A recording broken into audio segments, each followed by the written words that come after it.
तेनालीराम बने जटाधारी सन्यासी। विजयनगर राज्य के राजा कृष्णदेव राय के मन में एक दिन बड़ा शिवालय बनाने की इच्छा जगी। इस सोच के साथ उन्होंने अपने खास मंत्रियों को बुलाया और उन्हें शिवालय के लिए एक अच्छी सी जगह ढूंढने को कहा।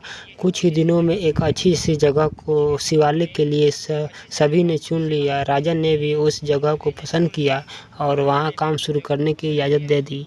मंदिर बनाने का पूरा जिम्मा राजा ने एक मंत्री को सौंप दिया। वो अपने साथ कुछ लोगों को लेकर उस जगह की साफ सफाई करवाने लगा। तभी वहां खुदाई के दौरान शंकर देव की एक सोने की मूर्ति मिली। सोने की मूर्ति देखकर मंत्री के मन में लालच आ गया और उसने लोगों को कहकर उस मूर्ति को अपने घर में रखवा दिया। साफ सफाई करने वालों में से कुछ लोग तेनालीराम के खास थे। उन्होंने सोने की मूर्ति और मंत्री के लालच के बारे में तेनाली को बता दिया। इस सारी बातों का पता चलने के बाद भी तेनालीराम ने उन्हें कुछ नहीं किया। वो सही वक्त का इंतजार करने लगे। कुछ दिनों बाद मंदिर के लिए सुनिश्चित की गई कि जगह पर भूमि पूजन करने का मुहूर्त निकाला गया।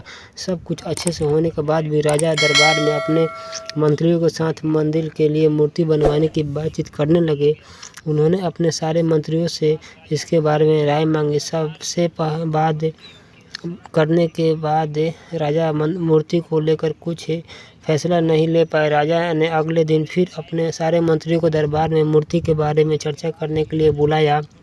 तभी एक जटाधारी सन्यासी दरबार में आया। सन्यासी को देखकर सबने उन्हें आदरपूर्वक बैठने के लिए कहा। एक आसन पर बैठकर जटाधारी सन्यासी ने राजा से कहा कि मुझे स्वयं महादेव ने यहाँ भेजा है। मैं जानता हूँ कि आप लोग शिव मंदिर बनाने की सोच रहे हैं और वहाँ स्थापित करने के लिए मूर्ति कैसी हो उस पर यहाँ चर्चा हो रही है। इसी वजह से मैं यहाँ आया हूँ।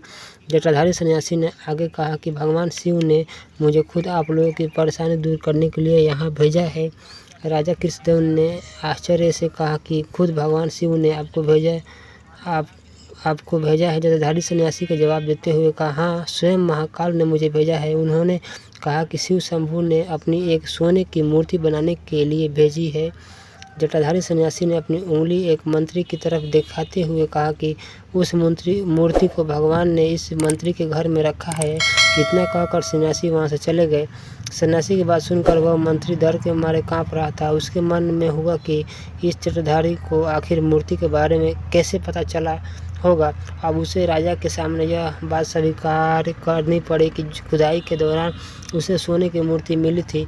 यह सब देखकर महाराज ने दरबार में नज़र दौड़ाई और तेनालीराम को ढूंढा, लेकिन वह वहाँ कहीं नज़र नहीं आए। तभी कुछ देर बाद तेनालीराम दरबार में आया। उन्हें देखते ही सब लोग जोर जोर से हंसने लगे। तभी एक व्यक्ति ने कहा कि अच्छा, तो यही थे जटाधारी सन्यासी। आपने अपनी जटाएं और कपड़े तो उतार लिए, लेकिन माला उतारना भूल ही गए। आपको सबको हंसाता देख महाराज भी मुस्कुराने लगे और तेनालीराम की तारीफ करते हुए मंदिर का काम करवाने की जिम्मेदारी उसके कंधे पर सौंप दी। कहानी से सीख, इस कहानी से हमें ये सीख मिलती है कि लालच करनी गलत बात है।